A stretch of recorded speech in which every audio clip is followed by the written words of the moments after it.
Olá, bem-vindos ao programa Eclésia.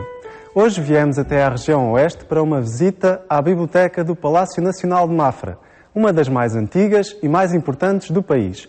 Com a ajuda da diretora Teresa Amaral, vamos ficar a conhecer como é que ela foi construída, de que forma é que está organizada e também que tesouros é que tem ajudado a preservar ao longo dos últimos 4 séculos. Aquilo que vai acontecer neste momento é perceber em termos genéricos como é que a biblioteca funciona, como é que ela está organizada, que tipo de acervo é que ela tem e, de uma outra forma ainda, como é que nós conseguimos ter os livros num perfeito estado de conservação.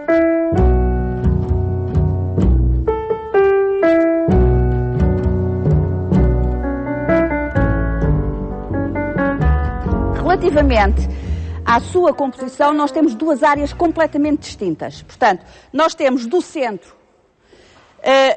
para o fundo, temos uma área temática, toda ela direcionada para a parte religiosa. Portanto, tudo o que tem a ver com religião e com as temáticas afins estão diretamente relacionadas com aquela área da biblioteca.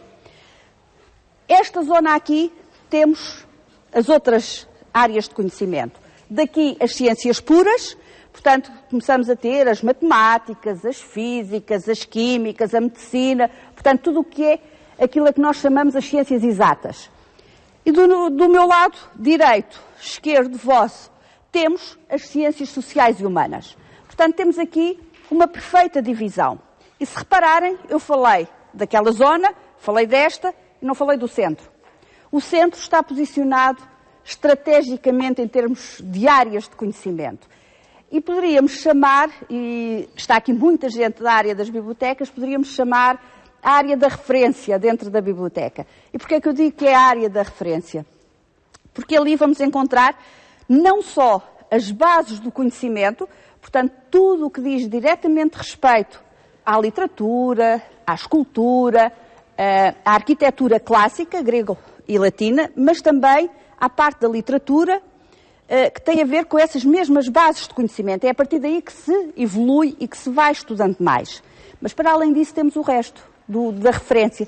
E temos os dicionários, temos as gramáticas e temos as atualidades. Portanto, as gazetas, o correio mercantil, portanto, tudo o que está diretamente relacionado com essa área está também aqui no centro.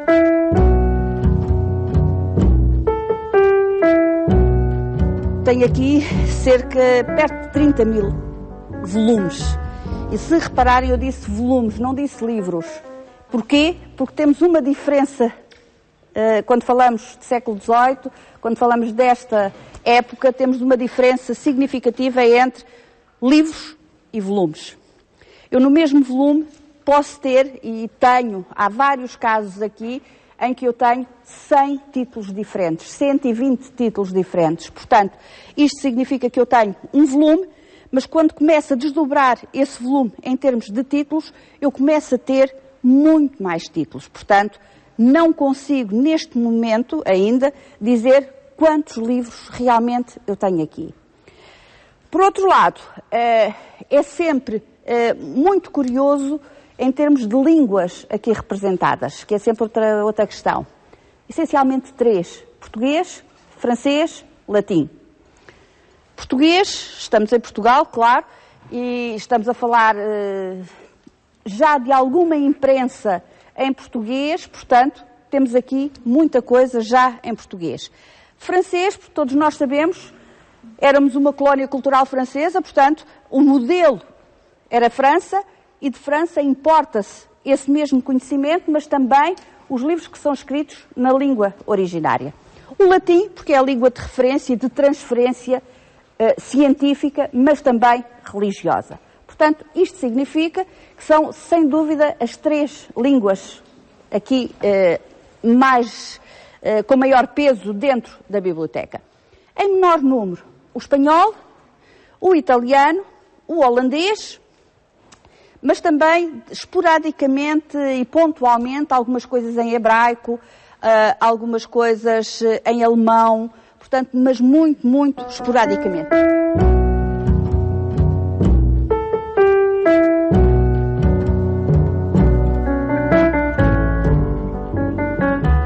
hoje ouvi muita gente dizer que estava cheia de frio aqui na biblioteca. Posso-vos dizer que está um tempo ótimo e excelente aqui dentro.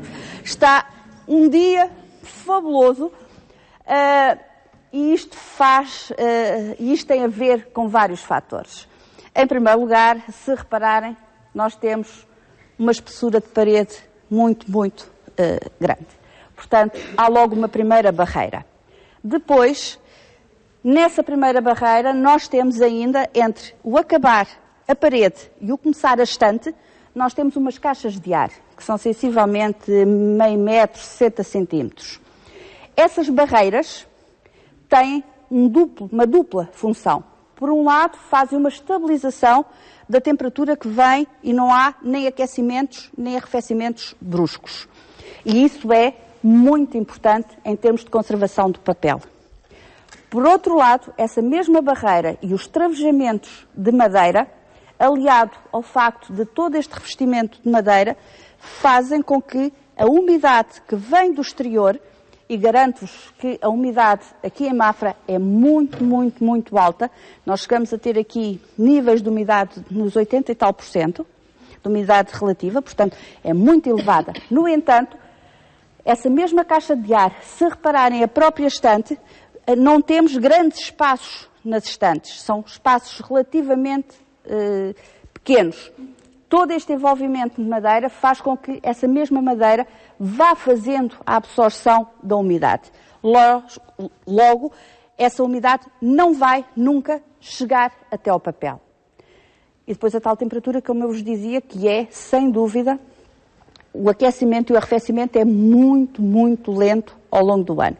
Nós vamos conseguir andar aqui sem casaco e relativamente bem um mês e meio depois de termos tido altas temperaturas lá fora. Como durante o inverno começa, o inverno continua, o frio já está há muito tempo e nós só em janeiro, fevereiro é que sentimos aqui realmente muito frio. Portanto, lá está, o tal aquecimento e o arrefecimento é muito, muito lento e isso é um fator importantíssimo. Um terceiro aspecto, e é sempre, Coimbra também tem, nós também, que é a comunidade de morcegos. E a comunidade de morcegos, que acaba por ser importante e que nós ultimamente temos estudado e temos tentado perceber de que forma é que ela pode ser mantida e melhorada, porque é sem dúvida um aliado fundamental para a conservação e preservação. E isto porque o morcego, ao comer tudo o que é inseto, ao comer tudo o que são pequeninos bichinhos que gostam de atacar papel, mas também gostam de entregar, de comer as colas, as linhas de cozedura, as encadernações. Os morcegos, ao desempenharem esse papel fundamental, estão-nos a resolver o problema de não ser necessário introduzir aqui qualquer tipo de químico. Portanto, não vai ser nunca necessário fazer aqui desinfestações químicas.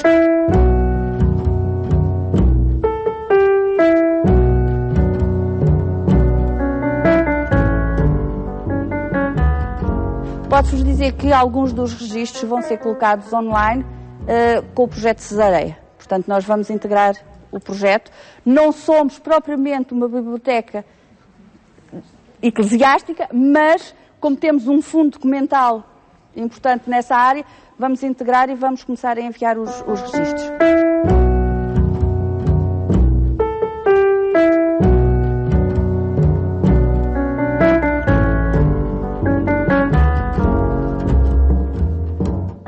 O programa segue agora com a rúbrica O Passado do Presente, com Dom Manuel Clemente.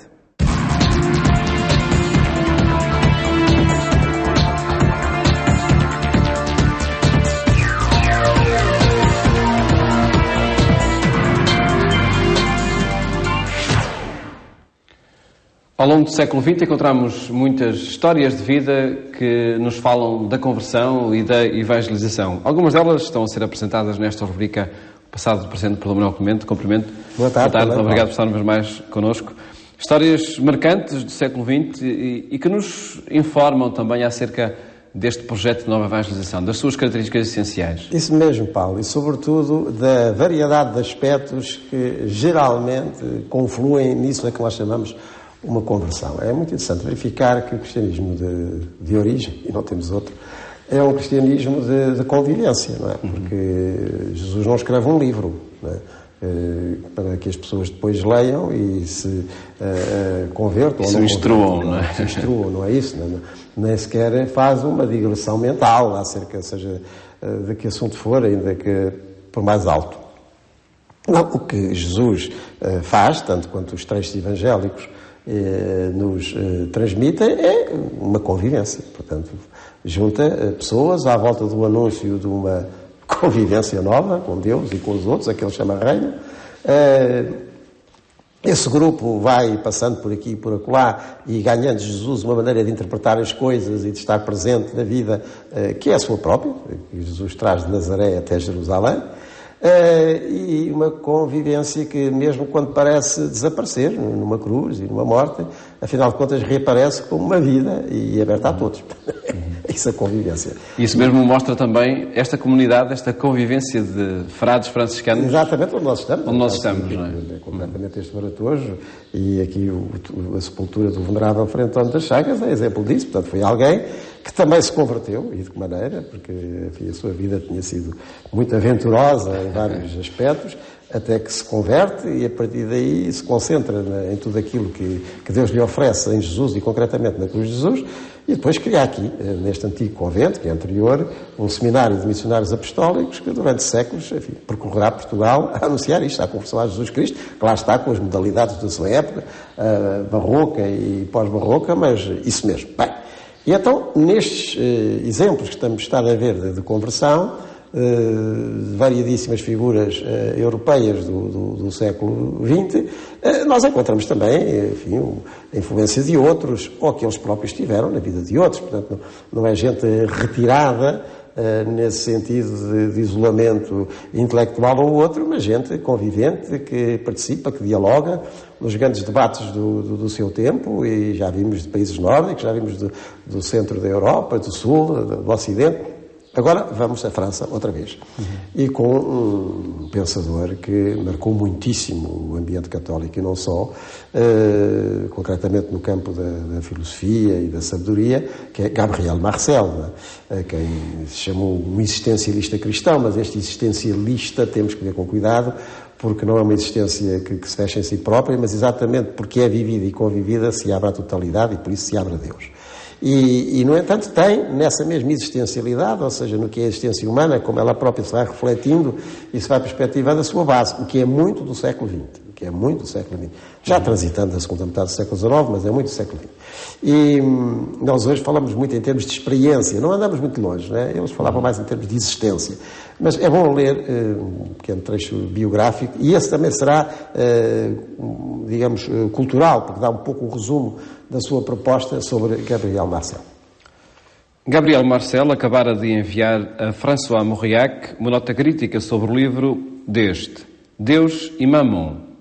A carta de agradecimento que recebeu na tarde de 25 de novembro de 1929 terminava com estas palavras: afinal, porque não é um dos nossos. Podia furtar-se ao apelo, dependia dele corresponder à graça. Com calma decidiu dar o passo e depois permanecer fiel. Encontrando Deus na Igreja Católica, Marcel, aos 39 anos, compromete-se irrevogavelmente e pede o batismo. Como dirá depois, nenhum de nós escolheu existir. Depende de cada um, porém, elevar-se até uma participação, desta vez consciente e livre, com o universo, consigo mesmo, com os outros e com Deus. Ou, pelo contrário, recusá-la. Esta participação imergida, que só se realiza no amor, eis o que Marcel chama ser. O homem apenas tem de passar da existência ao ser. Nenhuma criatura, porém, corresponde inteiramente à exigência de incondicionalidade que, entretanto, descubro no meu amor. Eis-me orientado para um plano superior. Deus é o tu absoluto que não pode jamais ser tratado como objeto. Deus jamais está na terceira pessoa. Para chegar a Ele, é preciso rezar. É muito interessante esse itinerário mental, que foi antes de mais o itinerário pessoal. E tem aí vários elementos que eu acho que são importantíssimos para a nova evangelização, se quisermos, para uma conversão, com certeza. E, em primeiro lugar, ele, a pessoa de Gabriel Marcel, ele já vai falecer nos anos 70, portanto, todos estes autores e todos estes cristãos que temos estado aqui a divisar é o mais recente. E não tinha nascido nem fora criado no meio católico, não é? E muito pelo contrário, e também sofre, digamos assim, do ambiente laicista, positivista, que perdura em França e nos meios intelectuais franceses em grandíssima parte do século XIX para as primeiras décadas do século XX. Um ambiente contra o qual reagiram, como nós vimos, já outras figuras, desde Claudel, Jacques e Raïssa Maritain e outros que entretanto mencionámos nesta série de programas sobre convertidos do século XX. Mas Gabriel Marcel vai encontrando no cristianismo, enfim, na pessoa de Jesus Cristo, uma fortíssima carga existencial que o atrai, que o seduz, não é? Por esses fatores que já vimos atrás, ou seja, em Jesus Cristo não é apresentada uma teoria, mas uma vida. Uma existência, não é? E uma existência aberta, portanto, uma existência que é também uma pró-existência, faz existir à sua volta. Portanto, tudo isto vai atraindo, não é? A certa altura, ele faz uma crítica positiva, aliás, a um livro de um outro autor francês, a Mauriac, e Mauriac responde, lendo o trecho, a carta que Marcel lhe tinha enviado, mas porque é que você já é um dos nossos, porque é que não passa para o nosso lado? Quer dizer, você já é cristão. E cá está o tal elemento tão importante na história das conversões. Há sempre alguém, há sempre uma relação que abre um outro horizonte. Portanto, há sempre uma interpelação. Ou há geralmente uma pergunta, não é? Que nos vem de fora, um desafio, uma proposta. Isso é a ocasião. Isso é a ocasião. O que... Agora, passando para a atualidade nossa, nos interroga muito acerca da nossa capacidade em termos de nova evangelização para interpelarmos, para procurarmos, para insistirmos e até para divisarmos no outro um caminho que já lá está e de que nem ele próprio se apercebe. Afinal, você já cá chegou. E isto é realmente muito importante, e neste caso da interpelação que o Mauriac lança ao Marcel é claríssimo, não é? E claro, Marcel, a partir daí, aproxima-se a passos largos do cristianismo, católico, no caso, é batizado, e como ele diz, isso foi em ambiente católico que eu cheguei aqui, é neste ambiente que eu vou permanecer. Porque eu cheguei aqui. Eu cheguei a um ponto sólido, fixo. E por isso vou permanecer aqui, vou aprofundar este caminho. E daí vai elaborando, agora, nesta nova fase, digamos, a sua filosofia, que tornará conhecido, lhe chamarão, repito, existencialista cristão, mas demos a esse existencialismo um sentido aberto e não um sentido fechado em si próprio, no drama humano, que não ultrapassa a existência naquilo que imediatamente nos aprisiona, não é? Como noutras derivas existencialistas. Como ele tão bem explica, não é? Como ele tão bem explica. E esse andamento... É uma pretensão, estamos a resumir em 5 minutos. Uma filosofia tão vasta que vai até aos anos 70, obviamente. Mas vou-me seguir para desse guião, porque acho muito interessante. Aliás, é da autoria de um autor que também conhece muito bem as demandas filosóficas, e que basicamente é assim: a primeira consciência que nós temos é de que existimos, não é? Existimos. Não é? E nenhum de nós escolheu existir, está cá. Isto é a existência, não é? Marcel desenvolve muito, por exemplo, a noção do corpo, porque o corpo é aquilo que me faz existir recortado como sou, com a possibilidade de ser, portanto, de mexer, de pensar, de ouvir, de falar, mas de alguma maneira me situa, não é? Como é que eu posso caminhar mais, não é? Caminhar mais passando do que ele chama da existência ao ser. E o ser, para ele, é a mesma coisa que a participação. Exatamente na medida em que a minha existência é uma base de participação e eu alargo a minha existência na coexistência com os outros, e na coexistência, ele agora é um crente, não é? E na coexistência com a própria fonte do existir, Deus.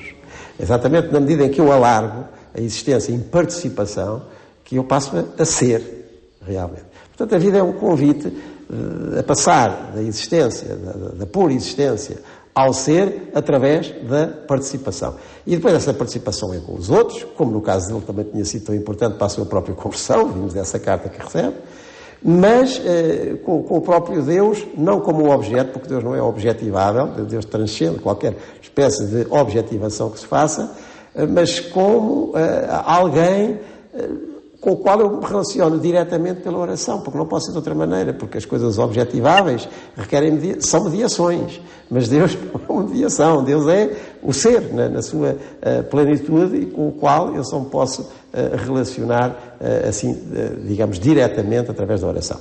E, atenção, isso acontece, esta minha ultrapassagem ou passagem para o contacto com o próprio Deus, como fonte, como ser absoluto, acontece porque eu, na participação que vou tendo com os outros e com a vida, fico sempre com uma fome de mais, de outro, de absoluto. É exatamente a participação na vida, no ser, na existência transformada em coexistência, que me vai abrindo o apetite e o desejo para um ser absoluto no qual eu só posso mergulhar, porque aí já não há objetivação possível. O nosso tempo esgotou-se normalmente. Para uma imensidão destas, exatamente, para uma existência destas. Seja apenas uma praia junto de um grande mar onde nós mergulhemos. Não é? Mas temos aí os escritos de Gabriel Marcel, que podem ajudar a continuar enfim, neste exemplo de conversão e de evangelização que ele próprio constitui. Estímulo. Voltamos a encontrar-nos 2 a 8 dias para um outro itinerário de vida, de evangelização e de conversão também. E a partir desta casa, o Convento de Varatores dos Franciscanos. Desejo-lhe um bom fim de tarde e até amanhã, se Deus quiser.